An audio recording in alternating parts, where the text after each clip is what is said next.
You want to make money flipping?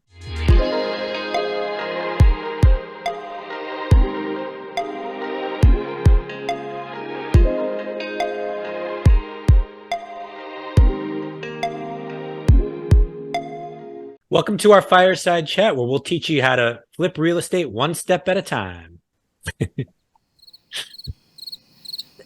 Okay, no one's going to laugh at that.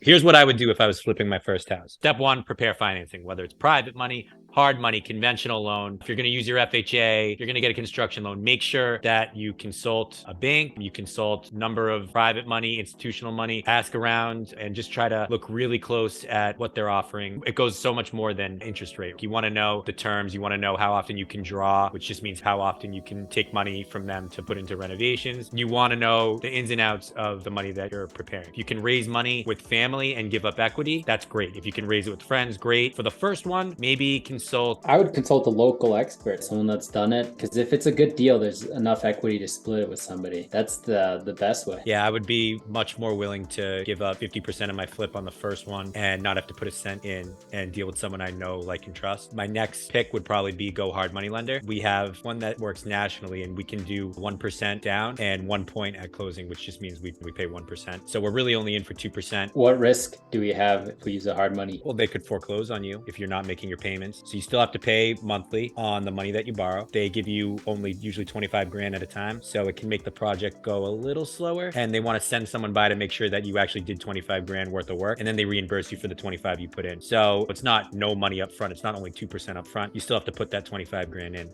Step two would be to actually find the deal. And I know there's a lot of little stuff that happens in between, but don't have analysis paralysis. Go out and find a deal. You can always make it happen if you get a deal, because the money is always made on the buy, not on the flip itself. Where I would find a deal, I'd go Craigslist, I'd go Zillow for sale by owners, MLS for sure. You could do what we do, which is pretty much start a marketing company. That's a whole other podcast, but you want to find off-market deals. You could scrape newspaper clippings, court records, try to find probates, pre-foreclosures, foreclosures. You can approach those owners. If you can save 5% by not going on MLS, that is huge for your bottom line. So if you can say, hey, that 5% that you were going to give to a realtor, why don't we just split that? You don't have to pay a realtor. Deal. That's a great way to do it. The question is where do you find those? And that would, again, go back to pre-foreclosure, foreclosure. Another thing I'd say about finding a deal is you want to find deals that aren't going to stretch you too far out of your comfort zone. Flipping a house when you haven't flipped one before is already far enough outside of your comfort zone. You don't want to add taking down too much of the structure.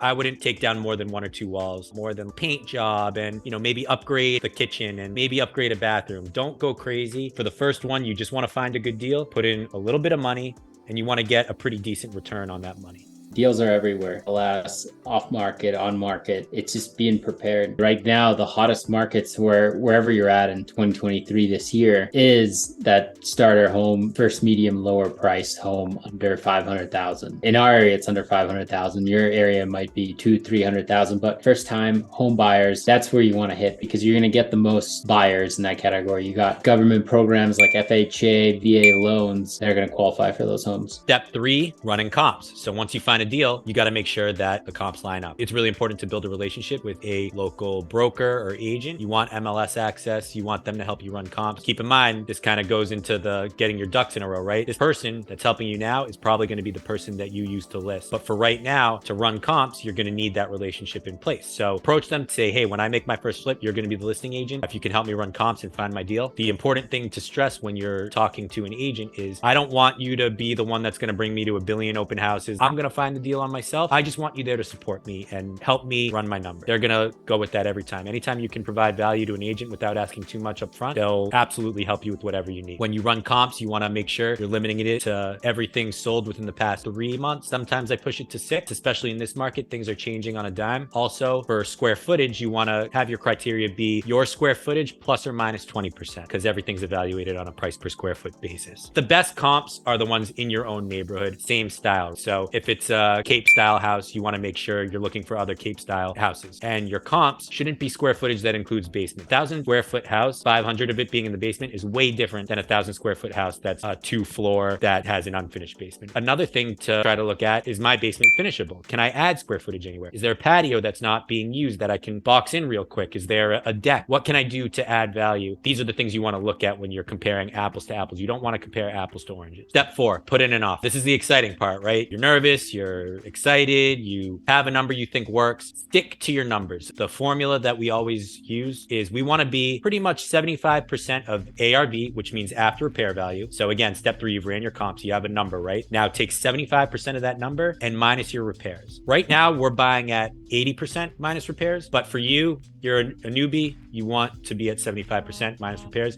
to be absolutely certain you have a deal. You're going to put in that offer, and you're going to also put in a bunch of contingencies in there. I'd want to put in an inspection contingency. I'd want to put in a financing contingency. You're going to probably lose deals because other people will go with people without contingencies. So sellers will usually choose buyers without contingencies if all else is equal. But in your situation, you want that extra layer of protection. Hey, Jordan, is a hard money considered a cash offer? Hard money is considered a cash offer. Having that extra layer of protection to be able to say, hey, my financing fell through, and blow up the offer, that's a great way to help you, not necessarily give you ammunition to get cold feet, but if something pops up that was unexpected, maybe a family situation changes and you need the money, the timing just didn't work out, great way to blow up a deal and make sure that you avoid worst case scenarios. Yeah, I mean, a big one that we have here in Massachusetts is a septic system, the Title V. That could be a 20, 30 grand deal that just ruins anything. And that's going to be important for your inspection period. So financing and inspection are 2 different contingencies, but inspection contingency, I would 100% when you're brand new, put that in there. You're going to want to get a home inspection done.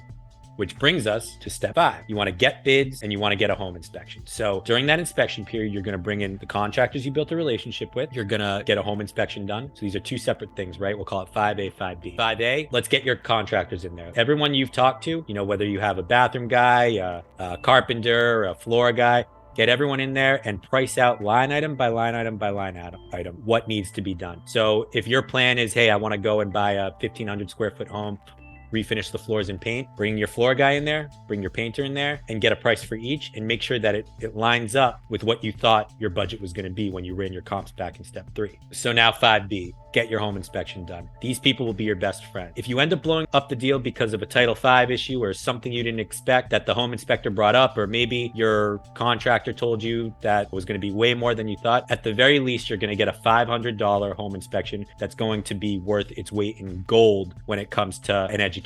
The $500 will be the best $500 you've ever spent because you're going to get tons of education out of it. Make sure that you go through every corner of the house with your inspector and ask questions. Be as detailed as possible. Learn about the house that you're going to be flipping, and it'll help you out so much in the long run.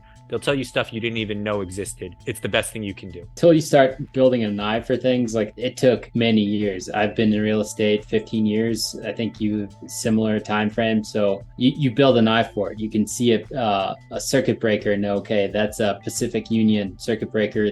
These can start a fire. I need to replace this. You don't get that in overtime. So having that inspector teach you all those things is the best money spent. Overall, building inspector is just as valuable as anything else. And you can really trust a building inspector. They're accredited. They've seen it all, right? So those are the people that you really want to lean on. Not so much your contractors who are trying to earn, a job and earn your business. A home inspector's already earned your business. They're done. And I'd even put in the extra hour to ask around and get referrals on who the best home inspectors are, because you don't want the one that's in and out, saves you time. You want the one that is willing to take up half of his day studying a house that you're about to invest in. Home inspectors are actually liable if they don't catch a defect in the house, right, Stefano? Yeah, absolutely. They're a professional. So if they go in there and they don't disclose something that they should have and it causes damage to you, they're liable for that. And there's certain things that you would never know, and they're not going to get held liable for that if they can't. And most inspectors will say, hey, consult a professional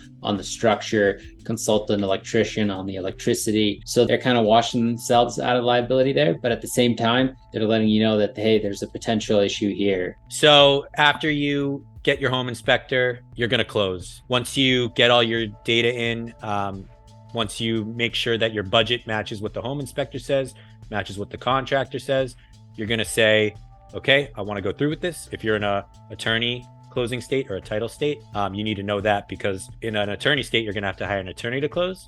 And in a title state, you're going to hire a title company to close. Title company or lawyer will tell you if there's any defects in the title, anything that is unexpected that came up, a past foreclosure that wasn't done properly, maybe a probate that wasn't done properly. You need title insurance to be able to close on a house. So it'll also help you, make sure that there's no problems when you go to resell the house. And it's the craziest thing. I mean, so many things pop up in a title search that you would never think of. There's liens against the property that the seller didn't tell you about, or they may not even know about. One of the deals that we've done, Jordan, there's a gruesome murder on the property and the seller didn't disclose it to us. And all the neighbors knew about it. And if we were to resell that property, all the buyers would know about it. And, we'd be holding on to a stigmatized property without knowing it. That could affect the resale value. Which we ended up buying anyway, but that's neither here nor there. Right. But it's important to know. Imagine that's your first house, like a murder, a homicide occurred on it, that would be pretty daunting. This part's actually, to me, the easiest part. And I know a lot of people love watching HGTV and saying, oh, I want to be like Tarek El Musa, who ended up getting a divorce from his co-star, Christina. But they'd go in there and they're like, oh no, like this tile color came out so wrong. We have to redo it. This is going to ruin our budget. Like that to me doesn't really ever happen in a flip. The worst thing that ever happened when we flipped a house was they did a backsplash and the grout was a little bit too wide. So we had them scrape it off and install it again. You want to paint, you want to do little value adds, like if there's a weird space and you could add a bedroom, if you can retile a kitchen floor, paint cabinets and carpets, always safe. Try to refurbish stuff that's already there, and that's going to be the best way to do it. Low entry with a middle reward is what you're looking for. But if you're doing your numbers right, you should always build in a 20% buffer so that when things go wrong, you're prepared for it, right? So if you have a budget of 100,000, make sure it's actually 120,000, and don't ever underestimate what it's going to cost to fix something, because those bids are always wrong. They always end up being about 10 or 20% higher. So build in that buffer. But besides that, it's pretty straightforward. You've already talked to your contractors. You've already picked out paint colors. You've already picked out the finishes you want. Now it's just about them going to Home Depot and buying it. Personally, we pay our contractors after the job is done on a bi-weekly basis. So we don't pay them anything up front. I've heard people get screwed. I've never done it. It's just, I pay for work done, and I think you should too. If your contractor's not willing to start work without payment, then you have to ask yourself, why is that? I mean, are they so tight on money? And then a contract tight on money is the type of contractor that'll run away with your money. Everybody in this business that doesn't pay attention to contractors has had one walk away. Federico, my brother, top agent here in Massachusetts, he was in a networking group, a guy he knew for over a year, had him do a deck, paid him all up front for it, thinking, hey, we're close friends, we've known each other, I've referred you business for a long time. The guy walked away with a giant check and started doing a little bit of the work. And then he was a drug addict, got into doing drugs, spent all the money, and then there was nothing left. And good luck getting that money back. Yeah, sure, you're going to go through a lawsuit. So Jordan and I have learned the hard way, never pay up front. If you do, maybe just buy the materials, and that's it. Not all the materials, just some of it. Yeah, I don't think it's unreasonable to buy the materials up front, but make sure that you're breaking up, the first materials you're buying are the plumbing materials. If you're doing any plumbing, second would be electric. Third would be if you're doing HVAC, you want to do that. Then the carpentry, the finishes, all that stuff comes at the end. Make sure you're not buying all this stuff up front, because you never know when a project's going to go sideways. People could steal stuff. You want to really break the project up into phases, and we can get more into that on another video. But generally speaking, if you're doing these small flips, getting your feet wet, just make sure that you're not buying too much up front. Buy the paint first, floors last. At the beginning, everybody, especially if it's your first flip, all these contractors, they're used to dealing with homeowners that don't want to pay up front. They're gonna know you're a rookie, and they're gonna try to take you for as much as they can. We've seen countless flippers lose money on deal because they're not paying attention. Contractors overcharge. You want to be a stickler up front, and you want to set that kind of intention with your contractor. I guess another thing I'd say with the materials themselves, and if you're really worried about that part, which that's like the least of my worries. Like I said, just try to match what's been done in the neighborhood. Don't overdevelop something. If you're looking for inspiration, just simply go around to the flips that have been done in the past 3 years in your neighborhood. The styles don't change too often. We're still doing white cabinets, but everyone's kind of trending towards, gray cabinets and two-tone cabinets. So we're not in the high-end flip game. We're just trying to make something that's unfinanceable financeable. So don't get crazy, but don't overdevelop for sure. And going back to your relationships, a realtor can really help you out with that. That's some of the work. You're going to be giving them a guaranteed listing. So this is part of the work that we ask our realtors up front. Which brings us to step 8, begin marketing with someone you trust. This is the most hands-off part, right? You're trusting a realtor to set the price right and make sure that, they've helped you along this far. Now they have to take it home. A couple things that you want to be on the lookout for is make sure you're not pricing your projects too high. It's way better to price it low and let the market set the price than overprice it and get no offers. You want as many eyeballs on this thing as possible. So if you think it's worth $550, set it at $500 and don't worry about it. Trust me, it will get bid up if it's worth $550. If it doesn't, it's not. Now, don't go setting that at $400 because then you give people ammunition to just bid up to $480, and no one in that $400 price range is looking for a house in the $550 price range. Another thing with marketing is your realtor. You should be able to negotiate with them to get them down to 4 or 5%, maybe 5, because they're doing a lot of this stuff up front that it's your first deal and you haven't necessarily, they have no reason to cut you any favors, but don't do 6%. Don't get fleeced. I know tons of realtors that'll do it for 4 and 5%. We're in New England, so I know that to be true here. I guess it could be different elsewhere, but stick to that 5% as close as you can. A good realtor is worth their weight, not in gold, but maybe something a little bit less expensive, maybe silver. I've been a realtor. That's how I got started out. Jordan, I think that's how you got started out. So we've been in that space before, and it's super important. A good realtor is going to go out there and market the property. It's not just going to be another item for them. They're going to know where to reach the buyers. They're going to look at who's buying these type of homes. They might already have the buyer for it. So that's all these things come together and really help you out. If the realtor commission is the reason you make or break on this deal, then you bought poorly at the beginning. So that's generally like you budget in.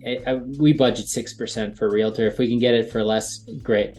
But that's not your problem. At the end of the day, you got to get better deals and you got to get more deals. And that really will help you, because the type of margins we're talking about at our house should be at least 50 to 100,000 per house. And so, if you have to pay a realtor a little bit more, great. Especially someone that when you call them, they're going to be there. We have had great realtors. They're always there. They have the strategies, they have the experience, and you want to pay for that. Yeah, I can't tell you how many times a realtor, realtors that I used to use just let me take my favorite offer. But the good realtors that I've used, I've said, I want to take that offer. And they've come back and they say, wait, 1 second. Let me see if I can get a little more out of them. Let me go back and ask for this concession. Let me go and ask them to strengthen their offer a little bit. And let me go call the backup offer and make sure that backup offer stays in place in case this one falls through. So a good realtor will save you, in certain situations, could save a deal. And it's important to make sure you're not overlooking that. Absolutely. Congrats on your first flip.